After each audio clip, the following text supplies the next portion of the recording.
Hi, I'm Dr. Boyce Watkins from Your Black World, and a lot of you saw this week that Apollo Nida, the husband of Phaedra Parks from Real Housewives, was given an 8-year prison sentence for all kinds of crazy financial fraud and just a bunch of stuff that apparently he shouldn't have been doing. And it's interesting because he had previously gone to prison for fraud, and Phaedra, the attorney she was, chose to marry him anyway. I don't understand that, but it's all a big mess right now.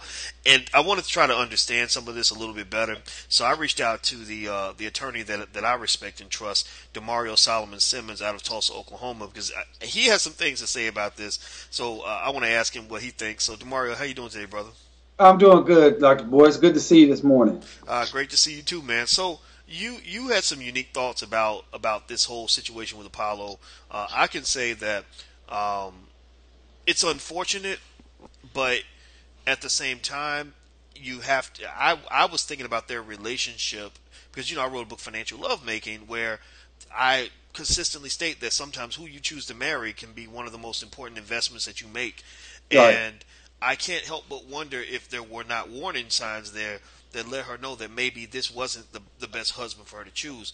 Now, that's my point of view on this, but you had some other angles on this. What were your thoughts? From a legal standpoint, I don't know anything about their relationship. And honestly, I must say, anytime I see a black man going into prison and with mass incarceration being such a huge problem in our community, and I hate to see a father, he has 2 kids, being separated from his children, his sons, they need him. And also, obviously, he's a husband. So it's a tragic situation from that standpoint. But I think beyond that, from the legal standpoint, it is interesting that these reality stars like Apollo get a dose of reality, of the legal realities. And it seems to me that sometimes these reality shows are scripted, they're produced, they're fake.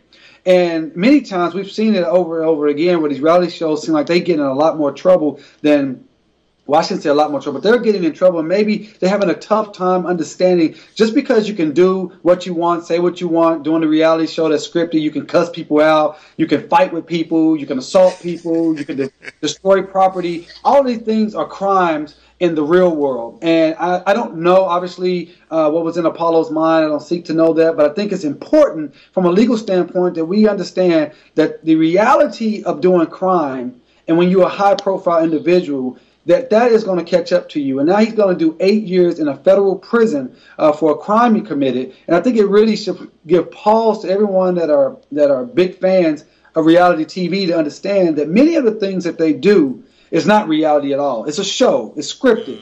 And many of the fights, that's battery. The assault, I'll kick your butt, that's assault. Breaking property, that's malicious mischief. You go to jail for those things. You pay fines for those things. Speeding off in a car. All of those things are crimes. And so as someone that's in the legal field and do a lot of work with particularly young men about the legal field, I want to always make sure they understand that you have to conduct yourself in a legal, civilized manner in society and not be influenced by what you see on these so-called quote-unquote reality shows, because they're not reality. And unfortunately, Apollo, a reality star, is now getting a big dose of reality. That's so interesting. Your points kind of echo a criminologist, Dr. Chanel Jones, who made that point after I think it was I can't remember which two of the housewives are fighting, Portia Stewart and was it Phaedra? Was Phaedra the one she was fighting? No, Kenya. It was Kenya Moore. Kenya Moore. Yeah. And one of them hauls off and punches the other one on the show, and she went out of her way to make sure people understand. Look, if you do this in the real world, you will be charged with assault. Like this is not a joke. This is not a game. And in many cases, the prison sentences are quite long. In fact, the rapper Debrat, I think she put a bottle upside a waitress's head or something, and she went to prison for it. But then also she was sued and lost a lot of money over that. And I think that those points are important to be made because you're right. People disconnect that. They really truly think, if I'm in the club and somebody makes me mad, I can put a bottle upside their head because I'm imitating my favorite artist, or reality, reality TV. You think you can punch a woman or do whatever, or imitate Sharkeisha on the World Star Hip Hop video, and either you'll become famous or nothing will happen to you. Right. And they don't show the other side of their reality where somebody's doing 4, 5, 6 years in prison over one incident where they chose not to have self-control. So Correct. Is that so? So let me ask you this. So in terms of just kind of thinking about this fraud and the effect that Apollo's choices had on his family, on his wife's career, everything else. I mean, do you think that there could potentially be an illusion sometimes that people have where they think that if they are close to an attorney, like if they have a good lawyer or if their spouse is an attorney, that they can pretty much do what they want and they probably won't get caught? Like, I can't help but wonder if maybe Apollo was thinking to himself, my wife's a good lawyer and she's famous and we got money, so if I get caught, I'll pay a fine, go to court, plea on something, and then nothing serious will happen to me. I mean, do you think that kind of illusion is a possibility? Well, I mean, that's a very interesting question, Boyce, because obviously we know in America, in our justice system, many times people with money and with connections and with influence, they do get either more lenient sentences or they get off, just like the kid who killed a couple of people when he was drunk, and they gave him a defense of affluenza, yeah. And because he was so rich, he didn't understand his choices. So that is a real issue that goes on in our justice system. I see it all the time. People who get good lawyers and can have money and can fight the system can get better outcomes. So yes, that does happen. And that could possibly warp someone's mind to think, hey, I'm just have immunity out here because I can do what I want because I have the resources. But I think, particularly for our community, for the African American community, we have to always be vigilant that this system, this mass incarceration system, that now it has a profit-generating motive in many cases. Like here in Oklahoma, where I live, we have a lot of for-profit prisons. The for-profit prisons, for them to make money, they must have prisoners. You must have people with felonies. And the people who get the felonies and get more prison sentences historically and right now in America are black and brown people. So I think that while they may have Apollo, again, I don't know his mind state. I don't know him, know anything about what he was doing, what he was thinking. But I hope that he was not thinking just because Phaedra was an attorney that was famous, that would somehow give him carte blanche to go out and create the fraud that he actually admitted to doing. In fact, I would argue that because they were famous, because they were on TV, that made him even a bigger target. I mean, the mob, if you look at The Sopranos, right, one of the main things of that Sopranos was like, hey, don't say anything on the phone, don't be outlandish, keep a low profile. And I think criminals understand that, but unfortunately, we know that criminals also get caught because doing crime is not a good deal, and you will get caught, most likely. And then, unfortunately, if you're a black man, you will get sentenced, and most likely you're going to get the most harsh sentence possible. So do you think that him being black, if he were not black, what do you think might have happened to him? I mean, do you think that his sentence would have been lighter, or do you think that he still would have got... Because, I mean, from what I understand, the judge could have gave him 30 years. He gave him 8. Some thought that was a victory. Do you think that him being a black man played a role in terms of what the outcome was? I really can't say because I didn't study the case. I haven't read the facts. I don't know anything about his co-defendants, etc. So it's hard for me to say, and I think it'd be irresponsible for me to say if he was black or not. But I think I can say with certainty that statistically speaking, black men receive longer, harsher sentences for the same crimes or even lesser crimes than white men and other men. And we know that to be a fact. That's not something I'm making up. This is a fact that's pretty much known and accepted. I mean, Michelle Alexander, brilliant professor, attorney at law, law professor, and her brilliant book, The New Jim Crow, she really chronicles this epidemic of the mass incarceration in the black community, and she talks about the sentencing disparities. And we know this to be really the case when it comes to drug crime. So to say if he got lenient or more harsh because he's black or not, I can't say. But again, I just want to reiterate that as a reality star, what our community, what I want to make sure our young people understand, that it is not reality. It is a game. It is a show. It is scripted. It is produced. And if you act in an illegal manner, most likely you will get caught, you will get sentenced, you will get convicted, and you will be sentenced to prison. And that's the thing that I'm on a crusade to make sure we have as many of our young men and young women stay away from the prison door and get more of them into college and into more meaningful education, entrepreneurial opportunities, and really maximize their potential to be something that can bring health, wealth, and happiness to themselves, their families, and our communities. Okay, and I have one more very quick question that I really want that I'm very curious about. And since I have one of the world's great legal experts on the line, I gotta ask you this. I don't know about that. In your experience, as an attorney, Do you think that courts are more likely to give you more prison time if you steal money than if you hurt a human being?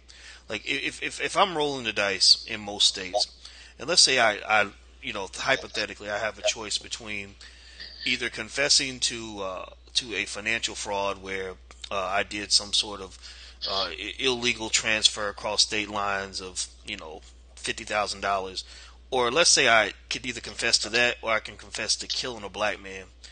Which one of those crimes do you think would lead to the longer sentence?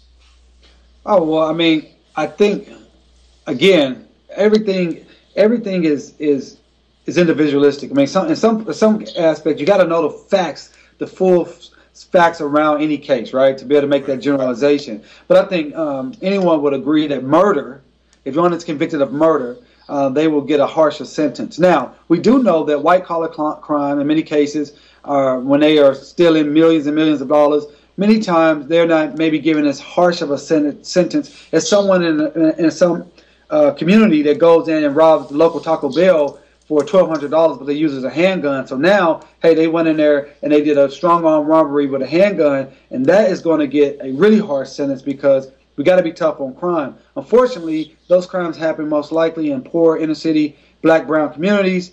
And it happened in white communities too. I don't want to say that, but in poor communities where you have that type of a crime, whereas the mail fraud and things of that nature is happening at a higher level. And again, people at a higher level usually have a higher ability, a greater ability to afford better lawyers, have more access to experts, etc. And all that plays a real difference in how you're going to be sentenced. So in many cases, racial component is involved, but also the economic component is very important. Okay, then let me clarify that a little bit better. Then let's say that I am just I'm not a big bank executive who defrauded my customers or made bad loans or took certain risks and violated fiduciary duty.